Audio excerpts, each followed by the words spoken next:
BMW's N57 and, by relation, their N47 are very common engines you'll find in a lot of the 2 and 3 litre diesel cars, from the E60s and E90s to this F10 5 Series, and they had a few common problems, so let's talk you through them, starting actually with the standard maintenance schedule. Now, the N57 is the 3 litre turbo diesel, which, like I said, you can find it in a wide variety of cars. The N47 is basically the same engine, but with 2 cylinders lopped off so that it's a 4-cylinder rather than the 6 you get here. Now, starting with a maintenance schedule, there are the obvious standard fluid changes that you need to do, but there are a couple of things that I want to make clear that you should know about. Starting with the oil change.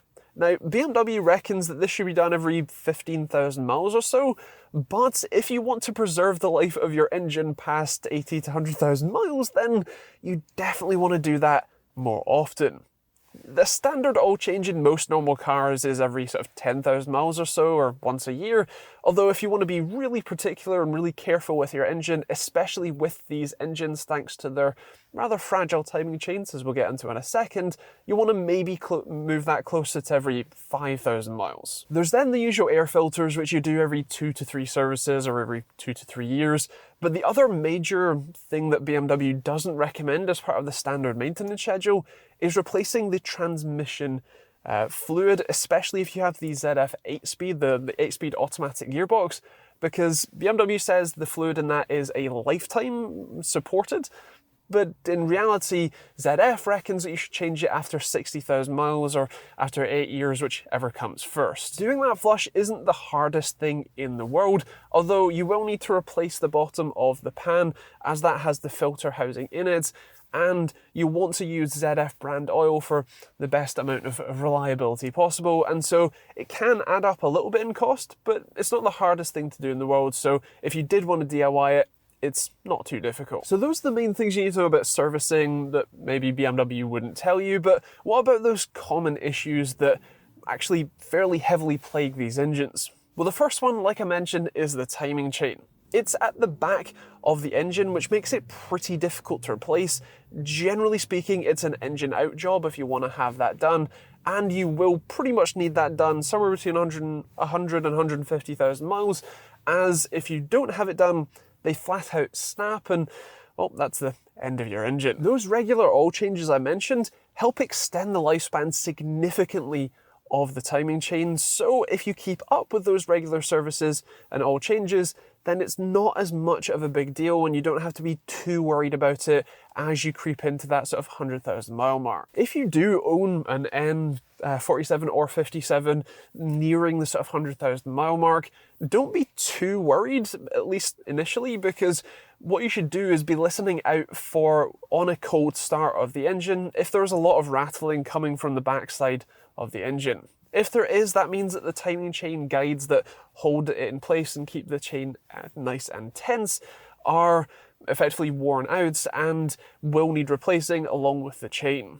Once those guides wear out, there's too much slop in the chain, the timing can get messed up, and the chain can out and out snap as it's relatively small compared to some other engines. The next thing on the list is the EGR system, or exhaust gas recirculation system. What that does is siphon off a bit of your exhaust gases, cool them down through an EGR cooler, and then send them back into your intake side. It's useful for reducing NOx emissions and for a bit better complete combustion, but the downside is that you're essentially sending dirty air into your intake side and covering everything in carbon, which, especially on these engines, can cause some other issues we'll talk about in a second. If you want to help reduce those future issues, you can either have it cleaned pretty regularly, or, and you should do this at your own risk as it's generally not advised and not illegal, is to remove and blank off the EGR as well, remove it from your ECU, and in theory you would get a bit better fuel economy, although again, do that one at your own risk. One of the related issues I was mentioning with the EGR is that because your EGR is pumping a load of effectively sticky carbon into your intake manifold, the swirl flaps that are inside your intake manifold that can regulate airflow Those are, especially on these engines, are mounted to a brass rod. And it's a single brass rod that runs the entire length of your intake manifold, which in these cars is actually rather long.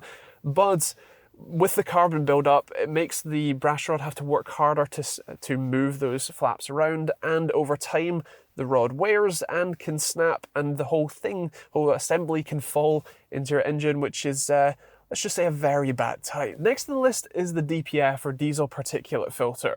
That's pretty useful for soot reduction, and basically it's a box that sits behind your turbo, and in this car, if you take the sort of air box off the top, you can see it down the, I suppose, left-hand side of the engine, and that effectively gets clogged up with carbon fairly quickly. Now, there is a process called DPF regeneration, which the car should do automatically, but essentially it's running the engine hot and running the exhaust gases hot so that it can burn all the carbon out of it, and that process only happens when you meet a certain set of criteria, mostly driving at a high enough speed, over 40 or so miles an hour, with no error codes, or at least engine error codes as far as we're aware, and things like over half a tank of fuel. Basically, you need to go for a reasonably long drive on the motorway to clean it out. Now, like I said, the DPF regeneration process should be automatic. With the right tools, you should be able to,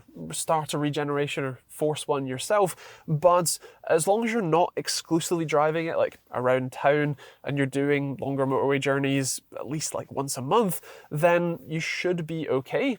If you're not though, and the DPF clogs up too much, then your car might not even start. And with the added back pressure, you can potentially be damaging your turbo, meaning that needs to be replaced as well. If you do need to replace the DPF, it's a fairly expensive part, pretty difficult to get to, and just a bit of a pain. Another one of the diesel-centric common faults that you can have with these is with the glow plugs. Those are the things that preheat your engine so that you can start it up when it's ultra cold outside, and they do fail over time. They're not the most overly common thing, but when they do fail, especially with these engines, the glow plugs are incredibly fragile. So if you are going to replace them, be very, very careful, because if they snap, then you need to drill them out, you need to take the head off. It can be a very expensive and potentially game over experience for a lot of people. Now, with that said, if you have errors coming up on your dashboard or with your code readers for glow plugs, it could actually be the glow plug module that is at fault instead, and so you can try replacing that to help solve your errors. And sticking on the diesel problems line is the injectors. Those are the fuel injectors, and they are fairly specific to diesel engines, as they have to run at much higher pressures to aerosolize the fuel well so that it can burn. But the injectors in these cars do fail over time, and more specifically, there is a copper washer that seals the injector that can fail as well, especially if you've taken the injectors out at some point, maybe for cleaning. If you don't replace that copper washer, then effectively combustion gases can escape out the top, and you have a load of soot and nastiness and potentially compression losses from those washers that will need replacing. And lastly, on the specific or main issues, the crankshaft pulley that's on the front of the engine that also acts as the dampener for the crankshaft has apparently a tendency over time, especially over sort of 100,000 miles and fairly old, because it's rubber, the rubber cracks, and the crankshaft can still be spinning, but the pulley that's on the outside of it that drives all of your accessories like your alternator, that can stay still, and that's a problem. Also, getting it off, I believe, is a bit of a pain. You need to have a puller, and you might need to either put the front of the car into service position or just take the whole front off to be able to get at that. So be careful, again, around that sort of 100,000 plus mile mark. And a final little note, a lot of these BMWs have a significant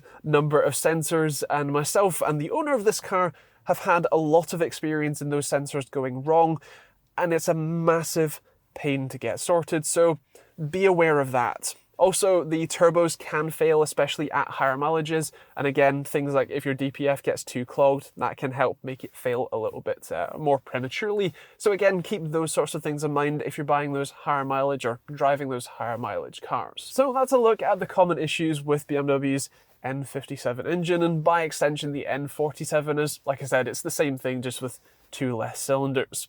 That is pretty much it for this video. If I've missed anything that you know about, feel free to leave that in the comments down below, and I would love to hear your thoughts on the N57 now that you've heard its common issues. Also, if you haven't already, check out the review of this 5 Series, this F10 5 Series with the N57. That'll be on the end cards for you to check out, and if you want to see more videos like this one on a weekly basis, then hit that subscribe button too.